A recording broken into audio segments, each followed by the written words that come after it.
Everything you need to know about update 1.18.1.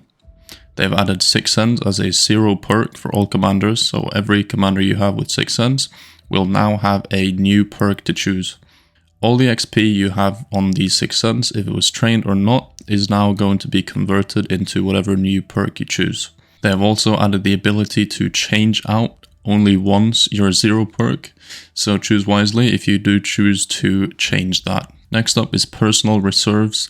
They have compiled all the personal reserves into 3 categories: combat XP, credits, and free XP. New menu has been added for ease of access to activate these. Simply choose from one of the 3 categories and activate what you want. You can also activate in battle, so be sure to do that if you have a nice battle. Something else that's nice is that you can actually activate these boosters after you've been destroyed in battle as well, so do keep that in mind.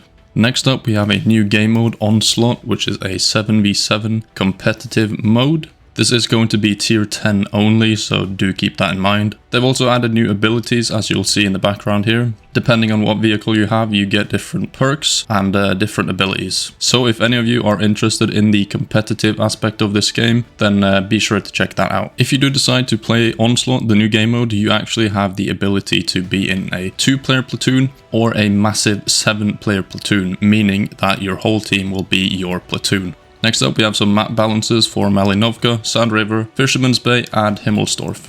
So as is showing in the background here, you can see Malinovka. They've made the hill easier to access, and they've also added some balancing features to each of the sides. So most of the sides on the maps will be the same, giving you no advantage if you spawn north, south, west, or east. On Malinovka, they've now made it so that there's only 1 bush in each cap circle, which is great. Then moving on to Sand River, they have added some rocks on the cross, which makes it way easier to cross, as before it was very difficult and a pain to try and cross there without losing all of your health. Then going to the south of the map, we can see they've added a pathway over to where the artilleries usually sit, making it easier to access and easier to cross over there without flipping or whatever. And in the middle, they've changed the terrain type, making it easier to make different types of tanks work. Added some rocks so you don't just get sniped from the TD sitting in base, which is very nice. Then moving on to Fisherman's Bay. Here they've done quite a lot, especially for the south side spawn, where they've added some buildings to make sure you don't just get instantly shot from the middle